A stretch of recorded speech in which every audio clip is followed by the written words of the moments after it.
Hola, ¿cómo están? Mi nombre es Carmen Gloria Jarpa y les doy la más cordial bienvenida a un nuevo programa que se llama Puentes Sociales y Educativos.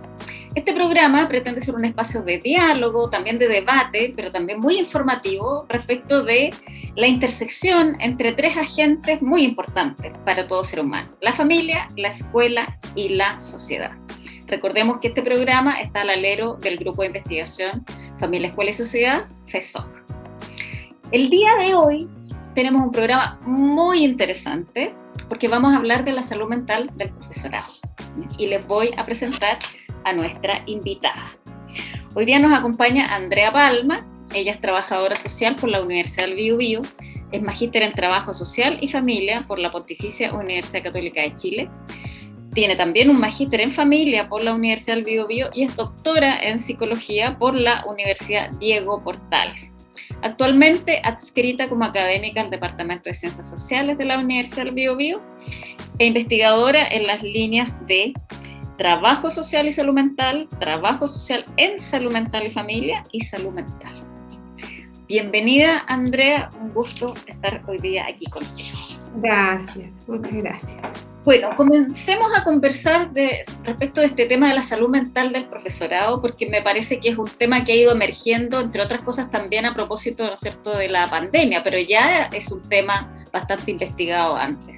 Entonces, tal vez una primera pregunta para abrir la conversación. ¿Cuál dirías tú que es el panorama general en términos de la salud mental de los profesores, particularmente cuando hablamos de los profesores de nivel básico o de enseñanza media en general? ¿Cuál es el panorama que hoy tiene este fenómeno?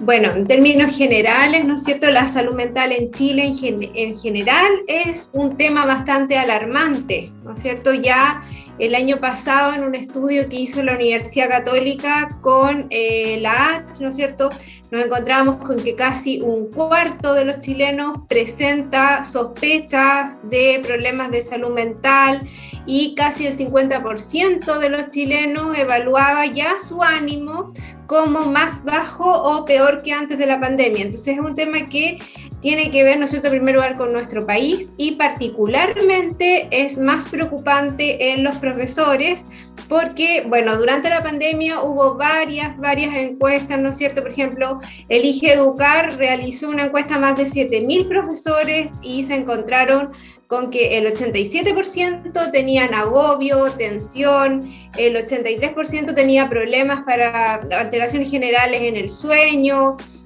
más del 60% declaraba que su felicidad había disminuido durante el tiempo de pandemia, otro tanto, más del 50% decía que tenía falta de concentración, etc. Y un estudio más pequeño que hizo la Universidad del Desarrollo, la Facultad de Psicología, pero también con más de 200 profesores de, ¿no es cierto?, los distintos niveles, encontraron que los profesores, más del 50%, cercano al 50%, se encontraban con tremendas frustraciones, más del 70% de los profesores reportaban niveles de estrés considerables y preocupantes. Entonces, en general, el panorama es bastante complejo en términos de la salud mental de los profesores, y sí hay diferencias entre colegios públicos y colegios privados. Por ejemplo, los profesores de colegios públicos relatan mayor frustración, mayor impotencia, como disminuciones en el ánimo, mientras que los profesores de colegios privados tienden a reportar niveles de estrés más altos. Entonces hay diferencias también dependiendo el tipo de educación del que estemos hablando. Bueno, y esas brechas igual nos siguen hablando de alguna desigualdad, ¿no? Es decir, este país en general tiene panoramas que tienden a ser distintos segmentadamente, ¿no es cierto?, en la sociedad. Es interesante saber que efectivamente hay cifras contundentes que indican, ¿no es cierto?, que la salud mental es un problema en general en Chile, ¿es cierto?, pero particularmente, ¿no es cierto?, bastante demandante en el área de quienes ejercen la docencia. En ese sentido, ¿qué características de este trabajo en particular? Es decir, que hacer docencia o ser profesor o profesora, ¿qué características de este trabajo podrían constituir ciertos como factores de riesgo, ¿no es cierto?, para temas de salud mental, Andrea? Bueno, en primer lugar, el trabajo docente es un trabajo característicamente de servicio.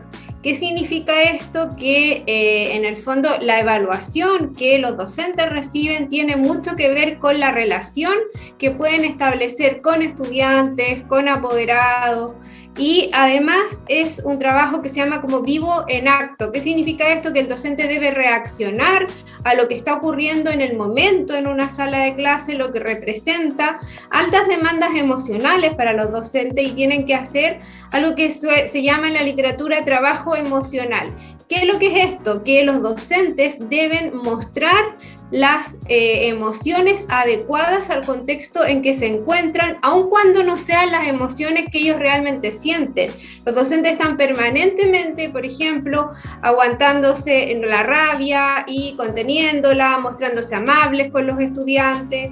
Los docentes, ¿no es cierto?, tienden a aguantarse el nerviosismo, el estrés, y no mostrarlo frente a los alumnos, frente a los profesores, frente a los otros profesores, frente a los apoderados, etcétera. Entonces tienen, ¿no es cierto?, sobrecarga emocional, o tienen que guardarse sus opiniones, ¿no es cierto?, porque como es un trabajo que en buena parte se define a propósito de la relación con otros, el trabajo emocional es central. Por otra parte, nos encontramos con que los profesores, en términos generales, tienen altas demandas y sobrecarga de trabajo, porque en general, ¿no es cierto?, los colegios han tendido a aumentar el número de estudiantes por nivel, lo que para ellos representa mayor estrés, mayor trabajo.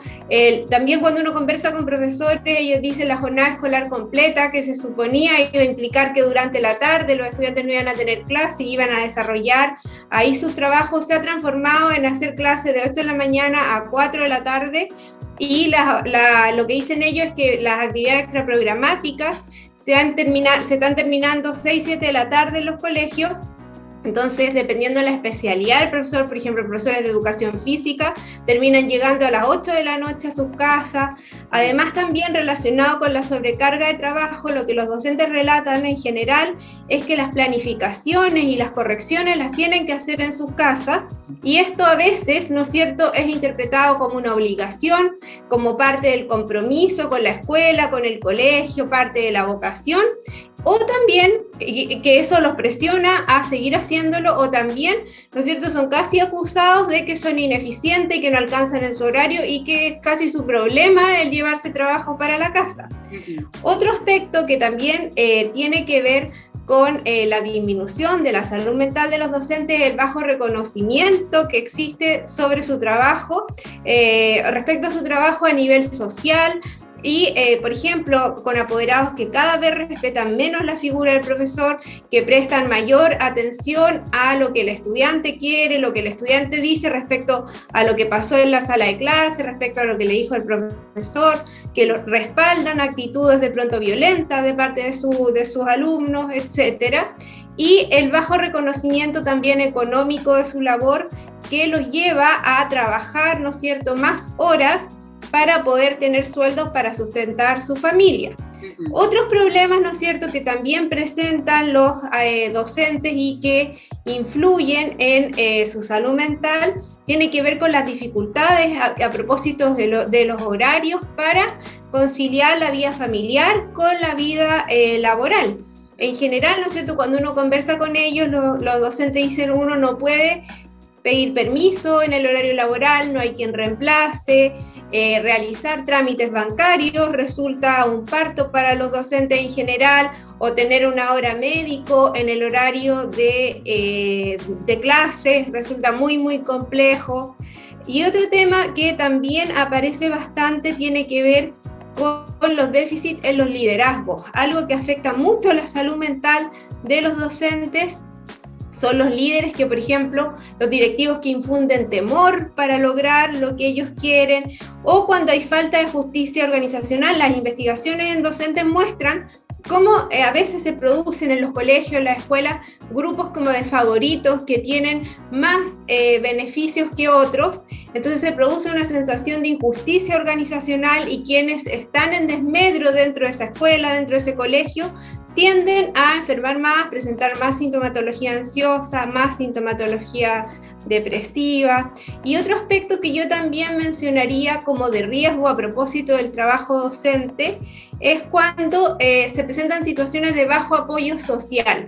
¿Qué significa esto? Que frente a una dificultad con un apoderado o con un estudiante, el respaldo de los colegas y el respaldo de los directivos va más bien hacia el relato del estudiante o hacia el relato del apoderado, y los docentes sienten que tienen bajo apoyo de parte de los directivos y de parte de sus colegas frente a conflictos con estudiantes que hoy en día son cada vez más comunes, o conflictos con apoderados. Yo diría que esos aspectos del trabajo docente influyen de manera negativa en su salud mental.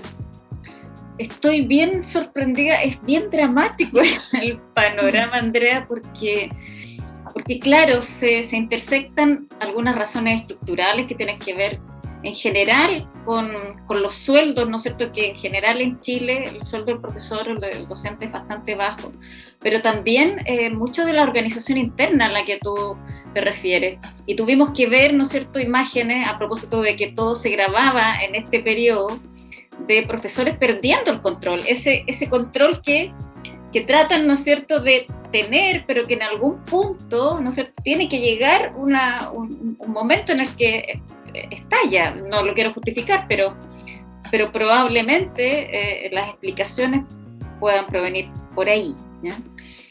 Ahora, a propósito de lo que hemos vivido todos, todo el planeta en el fondo, con esta pandemia, hemos vivido no solamente la pandemia misma, sino que situaciones de confinamiento, ahora de desconfinamiento, volver a esta supuesta normalidad.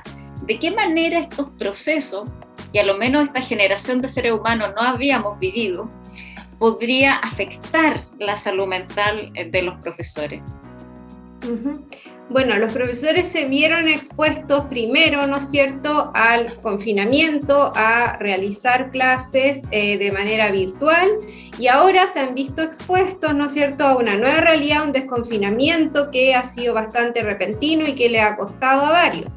En primer lugar, ¿no es cierto?, durante la pandemia los profesores se vieron expuestos a mayor carga laboral. ¿Por qué? Porque tuvieron que volver a plantear, volver a realizar sus clases, elaborarlas de nuevo, porque las clases que estaban ya, ¿no es cierto?, diseñadas para hacer clases presenciales no servían, las pruebas no eran iguales, etcétera. Además, los profesores se vieron expuestos a mayor estrés porque estaban siendo evaluados no solo por los estudiantes, sino que también muchas veces estaban los papás al lado, escuchando las clases, evaluando las clases, viendo de qué manera los profesores se planteaban, etcétera. Entonces, tuvieron mayor carga laboral, tuvieron también mayor, ¿no es cierto?, exposición. Los profesores, al sentirse también grabados, ¿no es cierto?, como tú dices, eso les generaba un estrés adicional. Por otra parte, ¿no es cierto?, sobre todo en mujeres se vio en términos generales y en los profesores en particular una mayor dificultad para conciliar trabajo con familia. Teníamos profesoras, ¿no es cierto?, que tenían que estar haciendo las clases, en paralelo cocinando, viendo niños y también siendo, ¿no es cierto?, apoderadas de otros niños, etcétera. Y también se produjo el fenómeno que se denomina, ¿no es cierto?, tecnoestrés, que es cuando las personas, ¿no es cierto?, nos sentimos amenazadas por las tecnologías de la información y sentimos que no podemos. Muchos profesores, ¿no es cierto?, se vieron con grandes dificultades para adaptarse a las plataformas, con grandes dificultades para comunicarse con colegas, con directivos, con apoderados. Entonces todo eso también contribuyó a su deterioro al deterioro de la salud mental durante el confinamiento. En el desconfinamiento también, ¿no es cierto?, han sido los principales que han salido en las noticias, porque se han visto expuestos, ¿no es cierto?, a tener que enseñar conductas como de colegio a los estudiantes, porque son estudiantes que ya estaban deshabituados a estar en una sala de clase, que les costaba guardar silencio, que les costaba, ¿no es cierto?, concentrarse. Además, ¿no es cierto?, vimos que los estudiantes estaban con problemas de salud mental, y hoy día a los profesores se les exige no solo docencia, sino que también ellos dicen, me piden otras funciones, por ejemplo, estar atentos a la distancia social entre los estudiantes, manejar que los estudiantes no se saquen la mascarilla, manejar y vigilar problemas de salud mental de los estudiantes. Hoy día uno conversa con profesores y a uno le dicen, mira, yo tengo unos niños que han tenido intentos suicidas, otros niños con trastorno de alimentación, otros niños, y casi que los profesores tienen que estar pendientes de si el estudiante comió o no comió al almuerzo, de que si el estudiante sale de la sala de clase, que no esté solo porque tiene riesgo suicida, etc. Entonces los profesores no solo al volver, ¿no es cierto?, han estado expuestos al estrés de readaptarse como ha sido para todos, sino que también en cierta medida y en ciertos establecimientos se les ha exigido también vigilar aspectos de la salud mental y de la conducta de estos estudiantes. Además, han tenido que empezar a atender problemas familiares, problemas de otro tipo que antes no afloraban con tanta facilidad. Por otro lado, ¿no es cierto?, al volver a lo presencial, se han visto expuestos de nuevo a la sobrecarga administrativa que había antes, ¿no es cierto?, a realizar todo este tipo de trabajo sin apoyo, y también han tenido que volver a relaciones interpersonales que durante la pandemia fueron en cierta medida un descanso. Sabemos que dentro de los colegios a veces hay dificultades de relación con ciertos colegas, con algunos directivos, etc. Y ni hablar, ¿no es cierto?, de volver a organizar aspectos familiares para poder cumplir con los horarios de trabajo y volver a llevarse, ¿no es cierto?, trabajo para la casa, etc. Todo eso, ¿no es cierto?, lo ha afectado de manera particular. Uh-huh. Es un preocupante panorama, Andrea, pero imagino que habrá alguna manera, ¿cierto?, desde lo que tú conoces, de tomar alguna medida, ya sea preventiva eventualmente, o medidas más bien de manejo inmediato frente a una sintomatología, porque claramente también sabemos que la atención en salud mental en Chile es deficitaria, ¿ya? Es decir, hay problemas en ese sentido. Por lo tanto, habría que tratar de mirar medidas preventivas, pero también medidas de acción directa cuando ya se presenta la sintomatología. ¿Qué nos dirías tú a ese respecto, Andrea? Bueno, ahí las medidas yo las dividiría, ¿no es cierto?, cuando son de responsabilidad, porque hay medidas que pueden ser de responsabilidad individual, hay medidas también de responsabilidad de los equipos, diría yo, y también medidas a nivel organizacional o más de las escuelas, los colegios. Bueno, a nivel individual, obviamente es responsabilidad de cada uno dentro de la medida de lo posible, porque las personas tienen vidas muy diversas, ¿no es cierto? Tener espacios libres de trabajo donde se recomienda como hacer actividades como enriquecedoras, actividades gratificantes, agradables, ¿no es cierto?, que permitan disminuir, ¿no es cierto?, el disconfort emocional que pueda estar generando el trabajo. Eso es recomendable en términos generales, ¿no es cierto?, a nivel individual. Y por otra parte, siempre, ¿no es cierto?, se recomienda la consulta precoz.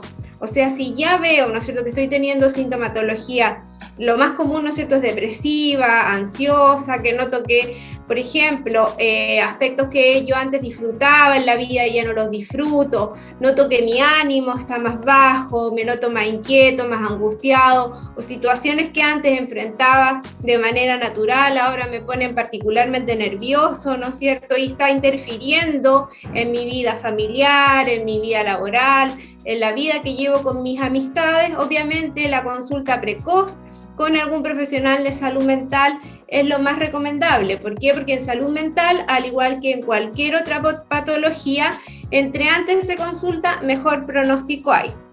A nivel más bien de equipo, lo que uno conversa y que les resulta bastante bien a los equipos de profesores es tener como códigos internos que utilizan el buen humor. Por ejemplo, una vez se habla con profesores, profesoras y dicen como, no, nosotros cuando tocan el timbre empezamos con el tic en el ojo todas y nos vamos así a hacer clase. Como tener códigos dentro de los equipos que les permitan, ¿no es cierto?, mantener el buen humor, saber y reconocer que todos y la mayoría están pasando por situaciones de estrés en el desconfinamiento, mejorar, ¿no es cierto?, el apoyo a nivel de colegas para, por ejemplo, desarrollar el trabajo, porque cuando hablamos de apoyo social, ¿no es cierto?, hablamos como de apoyo, por ejemplo, de colegas para desarrollar el trabajo, es decir, si yo tengo que llevar a cabo una tarea y le pido colaboración al otro, que idealmente el otro dentro de sus posibilidades me colabore, ¿no es cierto?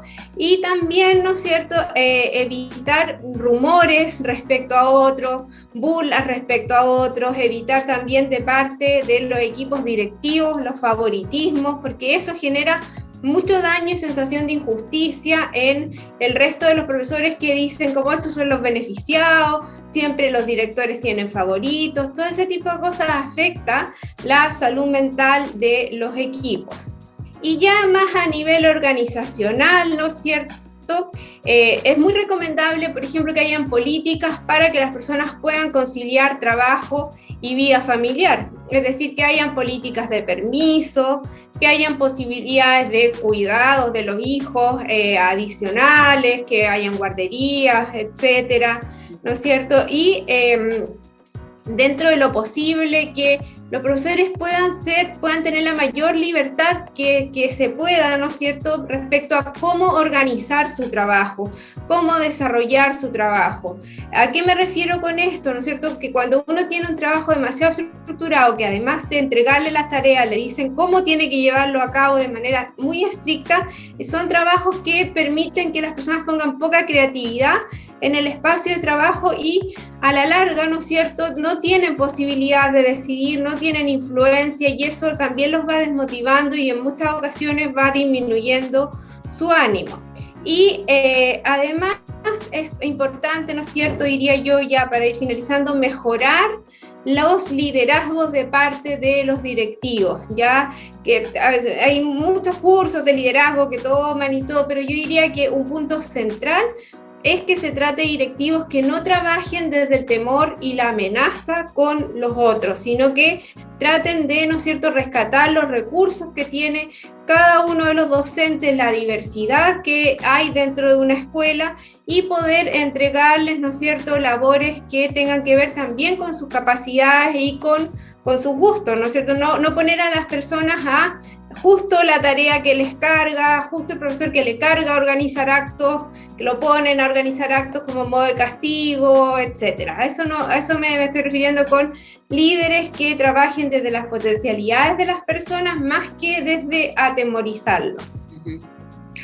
Ahora, es probable, pensaba, que esta realidad de los profesores se parezca probablemente a otras profesiones como del área de los cuidados, ¿no? Porque a pesar de que a veces uno piensa que el área de los cuidados es bien restrictiva, es bien amplia, porque hay muchos profesionales que efectivamente estamos también en ese frente, trabajadores sociales, bueno, todo el área de la salud en general que también vivió la pandemia. Es probable que estos fenómenos sean recurrentes entre profesiones parecidas. Sí, efectivamente hay aspectos, por ejemplo, como el trabajo emocional, que es un aspecto central en el trabajo de cuidado. Además, se trata de profesiones, ¿no es cierto?, que mucho del trabajo no es visible ni es tangible, sino que es visualizado cuando no se realiza. Eso es como lo típico del trabajo cuidado. Por ejemplo, nos damos cuenta que, no sé, alguien que colabora en nuestra casa no está haciendo lo que está haciendo cuando nadie lo hace, es decir, cuando está sucio, cuando está desordenado, porque mientras alguien lo hace, son trabajos que como que no existieran. Lo mismo el trabajo de cuidado de otro. Por ejemplo, un estudiante, un niño de segundo básico que llega con, no sé, un golpe, recién ahí nos damos cuenta que había alguien en el colegio que estaba a cargo, que en el fondo tenía la labor de cuidarlo, de mantener las buenas relaciones al interior de la sala de clases, ¿no es cierto? Tiene mucho que ver con eso. yo diría, el trabajo que realizan los profesores y mucho del trabajo que ellos realizan, igual que mucho del trabajo que realizan las enfermeras o que realizan los trabajadores sociales o los psicólogos, es más bien subjetivo y no se ve, no es medible también, no es medible. Por ejemplo, el vínculo que un profesor establece con un estudiante no es medible. Pero un profesor que se vincula mal o que se vincula de manera violenta con un estudiante, evidentemente eso es visible de inmediato, ¿no es cierto? A un profesor que dijo un improperio a un estudiante lo vamos a visibilizar, pero no nos damos cuenta que todo el tiempo los profesores están sosteniendo, ¿no es cierto?, un clima adecuado dentro de la sala de clase y que también es parte de su trabajo. Bueno, ha sido un tema verdaderamente preocupante. Aprovechamos de mandarle un gran saludo a todos y todas los y las profesores de Chile porque bueno, efectivamente es una labor no solamente importante, sino que ha tenido particularmente una alta carga y un agobio laboral importante en el último tiempo. Sería interesante que tal vez estos temas se conversaran al interior, ¿no es cierto?, de las escuelas, al interior de los liceos, que se generaran espacios de autocuidado posiblemente, dado que finalmente la actividad con pandemia o sin pandemia sigue siendo una actividad bastante estresante. Entonces, desde ese punto de vista, tal vez este programa sirva para a lo menos provocar, ¿no es cierto?, la necesidad de seguir conversando de estos temas al interior de cada escuela. Ha sido muy, muy grato escucharte, nos has dado mucha información, te lo agradezco. Así que darte las gracias por haber participado el día de hoy, Andrea. Muchas gracias. Bueno, muchas gracias por la invitación y también como uno escucha a los profesores, ellos dicen, todos están pendientes de la salud mental de los estudiantes al volver, de cómo les ha impactado y nadie se preocupa, ellos mismos lo dicen, ¿no es cierto?, de la salud mental de los profesores que hemos tenido que regresar a la escuela, al colegio, etcétera. Bueno, hoy hemos dado ese espacio, espero, a lo menos para plantear, ¿no es cierto?, que efectivamente es un tema y que no podemos solamente mirar una parte de la película, sino que hay que ver toda la película, ¿no? Ha sido muy interesante, Andrea, gracias por estar el día de hoy, cerramos este programa y bueno, los dejamos invitados e invitadas hasta una próxima oportunidad.